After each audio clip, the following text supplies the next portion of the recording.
নমস্কার বন্ধুরা, আপনারা সবাই কেমন আছেন? আশা করছি ভালো আছেন। দেখুন, আমি চলে এসেছি রান্নাঘরে। আজ রান্না করব একটা নতুন রেসিপি, দই পটল।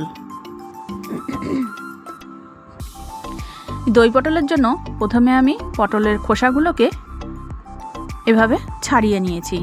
আপনারা দেখতেই পেলেন আমি কিন্তু পটলগুলো খোসা ছাড়িয়ে ধুয়ে পরিষ্কার করে নিয়েছি। তারপর দেখুন, এখানে একটা কড়াই বসিয়ে দিয়েছি, তার মধ্যে দিয়ে দিয়েছি তেল। তেলটাকে এখন ভালো করে গরম করে নেব। তেলটা কিন্তু গরম হয়ে গেছে। আর এর মধ্যে আমি কেটে নেওয়া পটলগুলো দিয়ে দিলাম, দিয়ে লবণ দিয়ে একটু ঢেকে দেব।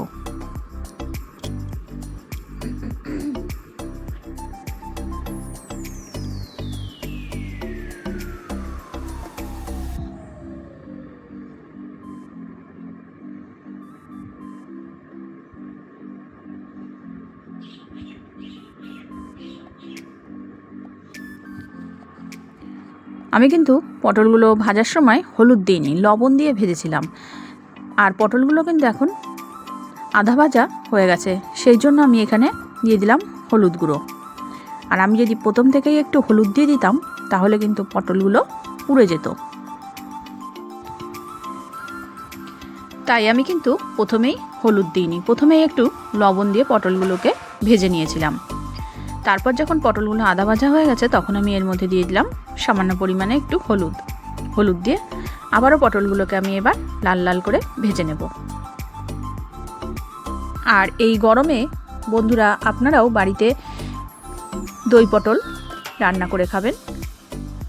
গরমে কিন্তু একটু টকটক খাবার ভালোই লাগে দুপুরে গরম ভাতের সাথে খেতে। তাই আপনারাও আমার মতো এভাবে বাড়িতে বানিয়ে খেয়ে দেখবেন, খেতে কিন্তু খুব ভালো লাগে।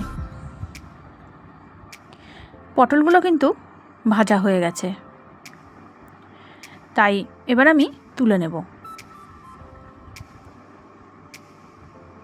এর থেকে বেশি ভাজলে পটলগুলো কিন্তু পুড়ে পুড়ে যেতে পারে, তাই এবার আমি তুলে নিচ্ছি।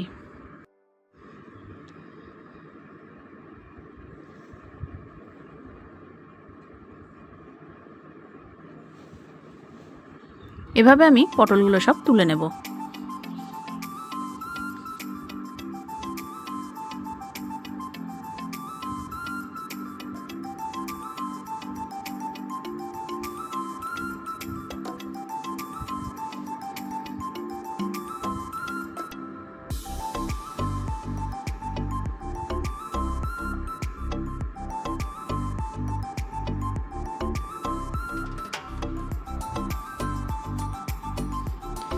আর এদিকে দেখুন, আমি শিলনোড়ায় একটা মশলা রেডি করে নেব। মশলাটা আদা আর রসুন বেটে নেব। আদা বাটা হয়ে গেছে, এবার আমি রসুনগুলোকে বেটে নেব।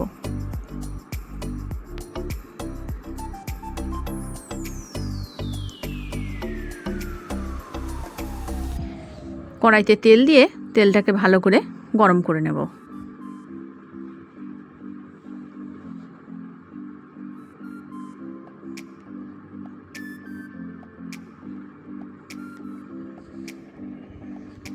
তেলটা কিন্তু আমার গরম হয়ে গেছিল।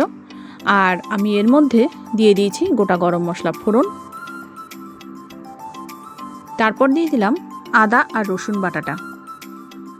এবার একটু জল দিয়ে দেবো সামান্য পরিমাণে। দিয়ে দিলাম লবণ, হলুদ, লঙ্কার গুঁড়ো আর দিয়ে দেবো জিরের গুঁড়ো।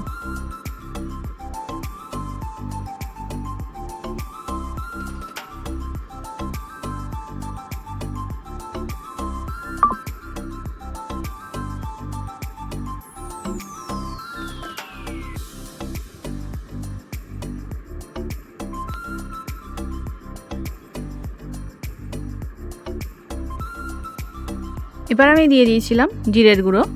এবার সমস্ত মশলাটাকে আমি ভালো করে কষিয়ে নেব।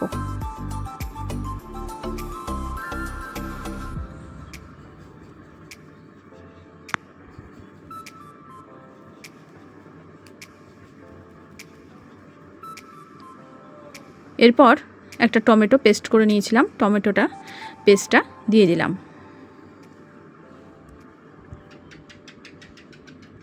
টমেটোর পেস্টের সঙ্গে মশলাটাকে ভালো করে কষিয়ে নিচ্ছি।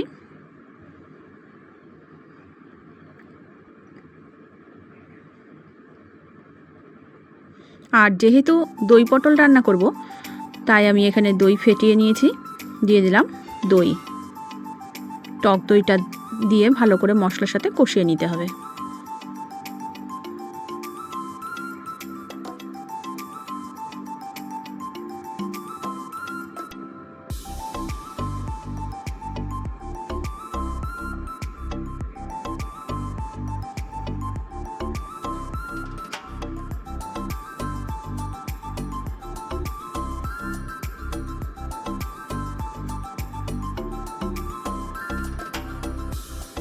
যেহেতু টক দই দেওয়া হয়েছে, তাই একটু চিনি দিয়ে দিলাম স্বাদটাকে ব্যালেন্স রাখার জন্য।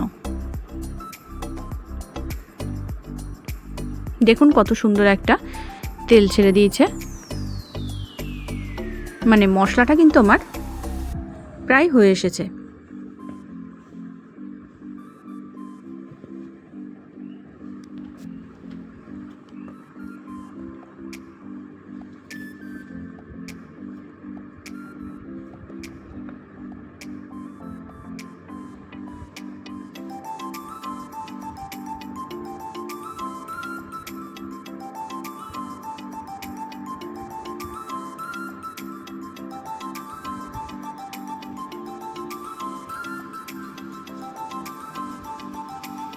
মশলাটা কিন্তু আমার কষিয়ে নেওয়া হয়ে গেছে। এরপর আমি এর মধ্যে দিয়ে দিলাম পরিমাণ মতো জল।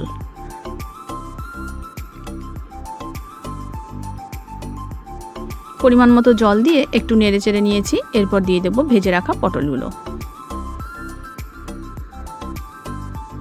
আপনারাও কিন্তু চাইলে বাড়িতে এভাবে রান্না করে খেয়ে দেখতে পারেন, খুবই সুস্বাদু লাগে খাবারটা। তাই গরমের দিনে গরম ভাতের সাথে দুপুরবেলা কিন্তু পুরো জমে যাবে।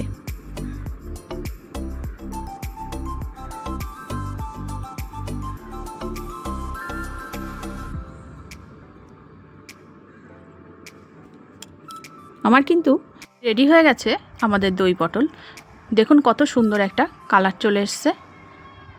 আমি একটা প্লেটে সার্ভ করে নিয়েছি।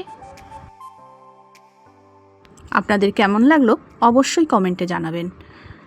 আর দেখুন রান্নাটা সেরে আমি চলে এসেছি বারান্দাটা ঝাড় দিতে। এবার আমি বারান্দাটা ঝাড় দিয়ে নিচ্ছি। বন্ধুরা, বারান্দাটা ঝাড় দিতে দিতে এমন একটা হাওয়া আসলো, হাওয়াতে সমস্ত ধুলোবালিগুলো আবার ভেতরে ঢুকে গেল।